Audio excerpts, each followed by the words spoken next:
보시면 아시겠지만 이런 형태의 손상은 단순한 문제가 아니라 반드시 구조적인 원인이 있습니다. 평택 철근 콘크리트 전문건설 CLDNC입니다. 지금 화면에 보이시는 이 현장은 경기도 일원에 위치한 곳으로 옹벽 긴급 보수 요청을 받은 공장 부지입니다. 건축주님께서 이 공장을 오래전에 매입하셨고 최근 옹벽 벌어짐 현상이 확인돼 점검과 보수를 의뢰해 주셨습니다. 현장에 도착해서 점검을 해보니 옹벽 균열을 총 4군데를 확인하였습니다. 근데 문제는 그중 2곳의 절단면이 그대로 드러나 있었으며 옹벽 자체가 앞으로 기울어지고 있었습니다. 보시면 아시겠지만 이런 형태의 손상은 단순한 문제가 아니라 반드시 구조적인 원인이 있습니다. 현장을 꼼꼼하게 점검한 후 건축주님과 직접 만나서 현실적으로 어떻게 보수할 수 있을지 협의를 진행하였습니다. 첫 번째로 확인된 문제는 마당의 배수 체계였습니다. 마당 전체 물구배가 전부 옹벽 방향으로 되어 있었습니다. 그런데 실제 마당의 오래된 포장을 제거 후 확인해 보니 내부 우수맨홀이나 배수배관이 시공되어 있지 않았습니다. 이런 상태라면 비가 오면 마당 물이 전부 옹벽 쪽으로 몰리게 되고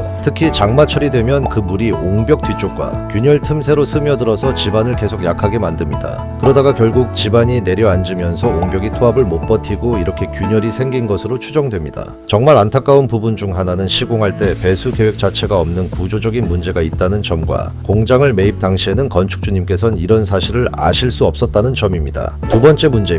절단면을 확인해 보니 철근이 하나도 없는 상태인 콘크리트로만 시공되어 있는 상태였다는 점입니다. 그래서 현 상태에 대해 건축주님과 충분히 상의하여 공사 방향을 결정하게 되었습니다. 원칙적으로 말씀드리면 이 현장은 옹벽 전체를 철거하고 재시공해야 하는 상황이지만 그렇게 진행할 경우 막대한 공사비와 시간이 발생하기 때문에 충분한 협의 끝에 현실적으로 가능한 비용으로 최대한 안전하게 보수하는 방향으로 잡게 되었습니다. 건축주님께서 현 상황을 정확히 이해하시고 빠르게 판단해 주셨기 때문에 공사 계획을 잡을 수 있었습니다. 첫째 날입니다. 오늘은 마당 철거 작업부터 시작했습니다. 마당 철거는 현장 여건상 소형 미니 장비 015 장비와 3더블 장비를 병행해서 작업을 진행했습니다. 건물 측면, 공간이 좁고 접근이 어려운 구간은 소형 미니 장비로 철거를 진행했고 앞마당처럼 공간이 확보된 구간은 3더블 장비를 투입해 작업을 진행하고 있습니다. 여기서 기존 건물을 보수하는 공사에 가장 큰 변수가 하나 있습니다.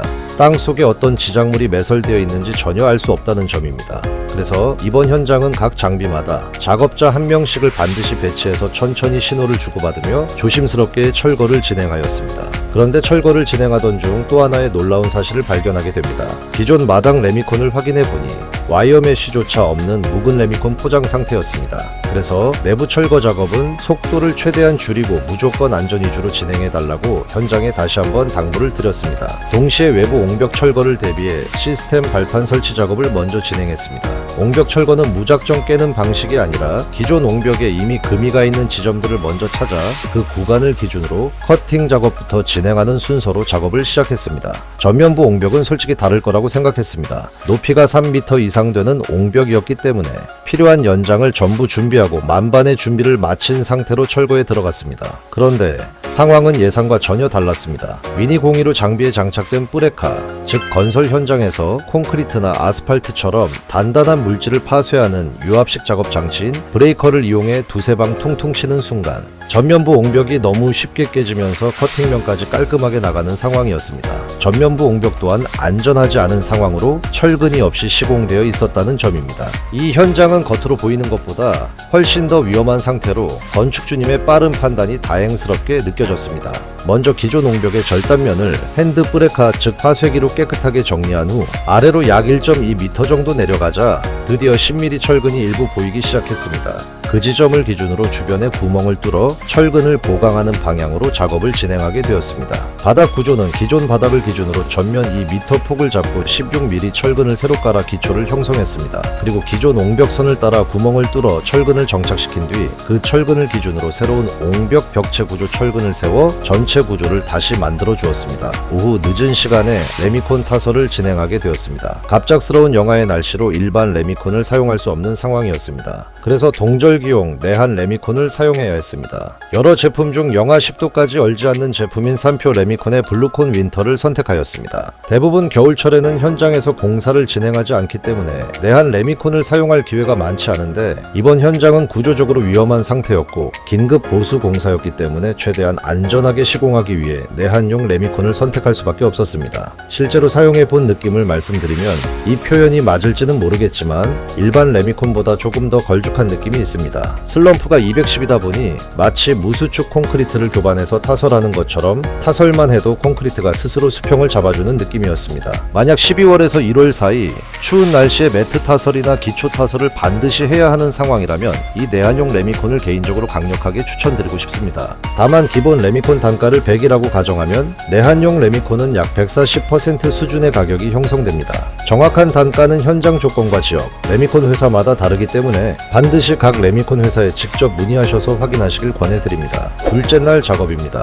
오늘도 첫째 날과 동일하게 장비 2대를 투입해 건물 측면과 전면부에서 철거 작업을 이어가고 있습니다. 건물 측면 작업은 공간이 매우 협소해 장비의 스윙 작업이 원활하지 않은 상황입니다. 그래서 미니 장비로 한 바가지씩 폐기물을 담아 밖으로 이동하고 밖에서는 3더블 포크레인 장비가 대기하면서 폐기물을 받아 치워주는 방식으로 작업을 진행하고 있습니다. 속도는 느리지만 이렇게라도 조심조심 진행할 수밖에 없는 이유가 있었습니다. 바로 마당 중앙에 정화조가 설치되어 있었기 때문입니다. 큰 장비의 이동이나 무리한 작업이 이루어질 경우 정화조가 깨지거나 가라앉을 수 있는 위험이 있기 때문에 정화조 주변 작업은 특히 더 신경을 써서 천천히 진행하고 있습니다. 미니 장비로 일부 구간의 폐기물을 반출한 뒤 마당 전체 기준 약 3분의 1 지점부터 토공 정리를 진행했습니다. 정리가 끝난 구간은 1톤 로라와 람마기를 사용해 바닥을 충분히 다져주고 다짐이 완료된 곳에는 비닐을 깔아 다음 공정을 위한 준비를 마쳤습니다. 이번 현장에서 계속 고민했던 부분은 이것이었습니다. 어떻게 해야 기존 옹벽이 더 이상 밀리지 않고 바닥과 서로 힘을 받아줄 수 있을까?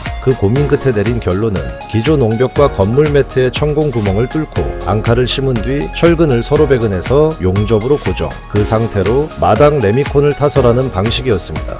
왜 이렇게까지 하느냐 하면 기존 마당을 철거하고 다시 같은 방식으로 마당을 포장한다면 결국 똑같은 문제가 다시 발생할 것이라고 판단했기 때문입니다. 이번에는 근본적으로 힘을 서로 잡아주는 구조로 만들 필요가 있었습니다. 그런데 작업을 진행하던 중 또 하나의 문제가 눈에 들어왔습니다. 기존 화장실 배관 라인이 조금 이상해 보였습니다. 겨울철이라 물이 얼까봐 물을 계속 틀어놓은 상태였는데 확인해보니 두 곳이나 배관이 빠져있거나 구멍이 나있어 물이 바닥으로 그대로 빠져나가고 있는 상황이었습니다. 문제는 여기서 끝이 아니었습니다. 전기 매놀 역시 상태가 좋지 않았습니다. 결국 똑같은 문제가 다시 발생할 것이라 판단했기 때문입니다. 물론 이 건물이 오래된 건물이라는 점은 인정해야 합니다. 10년 전 공사였다면 지금처럼 매놀을 사용하지 않고 벽돌 조적으로 시공했을 수도 있습니다. 그 기준으로 본다면 어느 정도는 이해할 수 있는 부분이기도 합니다. 하지만 그로 인해 누수가 발생했고 그 누수가 집안을 약화시키고 결국 바닥과 옹벽이 무너지는 결과로 이어졌다는 점에서는 솔직히 아쉬움이 많이 남습니다. 셋째 날 일요일입니다. 영하의 날씨에도 작업을 멈추지 못한 이유는 딱 하나였습니다. 계속 영하인 날씨 중 29일 월요일 낮 기온이 8도와 새벽 기온은 영상 2도, 영상 기온이 예보되어 있었기 때문입니다. 그날이 아니면 마당 레미콘 타설이 불가능하다고 판단했습니다. 무조건 그날 타설을 해야 한다는 이 생각 하나로 작업을 이어가게 되었습니다. 먼저 토공 정리 과정에서 남아있던 토사를 반출하고 골재를 깔아 바닥을 다져주고 장비로 인해 어지럽게 깨졌던 마당 구간은 커팅기로 깔끔하게 정리해 주었습니다. 전체적으로 작업은 비교적 순조롭게 진행되고 있었습니다. 그런데 오전 10시쯤 또 하나의 문제가 발생합니다. 정화조 옆에 기존 우수 매놀이라고 전달받았던 매놀이 토사와 쓰레기로 꽉 차 있는 상태였습니다. 그래서 그곳을 정비하면서 모든 배수 라인을 그 매놀로 맞춰 토공을 잡고 있었는데 끝까지 파봐도 분명히 있어야 하는 배관이 보이지 않았습니다. 아무리 찾아봐도 보이지 않는 배관으로 가슴에 싸늘한 느낌이 들었습니다. 기다릴 틈 없이 배관을 구해야 하는데 일요일 배관 구하는 일이 하늘의 별 따기처럼 어려운 일이었기 때문이었습니다. 수소문 끝에 100mm 배관을 겨우 구할 수 있어 현장에서는 그냥 연결하자는 이야기를 했지만 마당 면적과 물의 흐름을 고려하면 최소 150 배관을 구해야 했습니다. 차로 22km 떨어진 곳에서 일반 PVC 배관이 아닌 V지원 수도용 PVC 배관을 판매하는 곳을 찾아 급하게 구입해 현장으로 복귀하였습니다. 배관 작업을 마무리하고 나니 어느새 점심시간이 되었습니다. 하지만 해가 짧아지는 겨울, 시간은 계속 부족했고 해야 할 일은 산더미처럼 남아 있었습니다.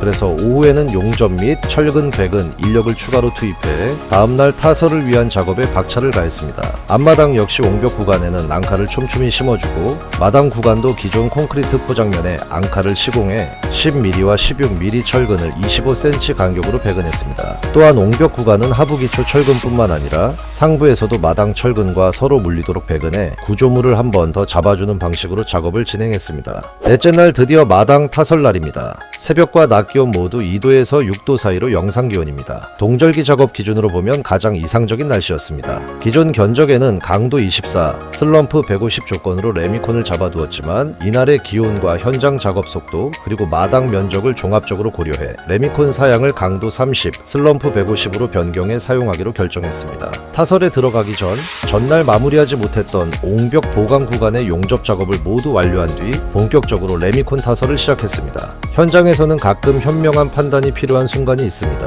바로 강도의 선택입니다. 여름철에는 그 차이가 더 명확합니다. 일반적으로 강도가 높을수록 콘크리트가 조금 더 빨리 굳는 경향이 있습니다. 이번 현장 역시 내한용 레미콘을 사용할 수도 있었지만 마당의 경사면을 잡아야 하는 구조였기 때문에 슬럼프 210짜리 제품은 너무 묽어 마당이 자연스럽게 수평으로 퍼질 가능성이 컸습니다. 그래서 선택한 방법이 강도를 30으로 높여 타설하는 것이었습니다. 강도를 높여 초기 강성을 확보하고 작업 시간을 조절하는 방식이었습니다. 다행히 레미콘 물량이 그리 많지 않았기 때문에 타설은 오전 중에 모두 마무리할 수 있었습니다. 점심 식사 후 오후 2시에서 3시 사이 1차 기계 미장을 진행했습니다.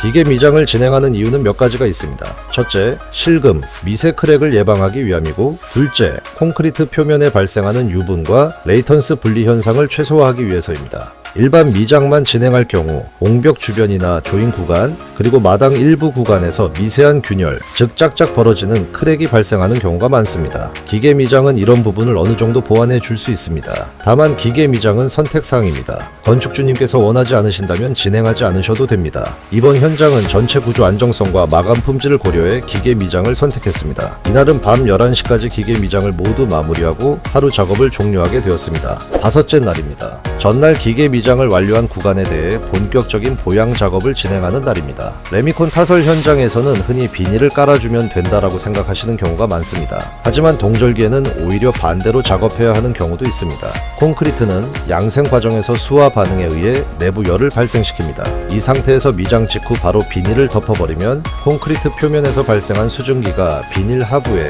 이슬과 습기 형태로 맺히게 되고 야간 기온이 내려갈 경우 그 수분이 표면 동결로 이어질 위험이 있습니다. 즉 겉보기에는 보양을 한 것 같지만 실제로는 표면 박리, 미세, 크랙, 동상, 피해를 유발할 수 있는 상황이 되는 것입니다. 그래서 이번 현장에서는 다음과 같은 순서로 보양을 진행했습니다. 첫째, 미장 후 충분한 표면 건조 시간을 확보합니다. 둘째, 표면이 안정된 것을 확인한 후 보온 덮개 또는 보온포를 먼저 깔아 온도 유지를 해줍니다. 셋째, 그 위에 일반 얇은 비닐이 아닌 두꺼운 하우스용 비닐을 사용해 외부 냉기와 습기를 차단합니다. 이 순서가 중요한 이유는 콘크리트 내부에 열은 유지하면서 표면에 수분이 맺히는 현상은 막고 급격한 온도 변화로 인한 초기 강도 저하를 방지하기 위함입니다. 동절기 보양은 무조건 덮는다가 아니라 언제, 무엇을, 어떤 순서로 덮느냐가 핵심입니다. 이렇게 보온 보양을 진행한 뒤 다음날 폐기물 신고 및 반출 승인이 떨어져 잔여 폐기물 반출까지 모든 작업을 마무리할 수 있었습니다. 옹벽 시공 및 보수 관련 문의는 아래 연락처로 문의 주시면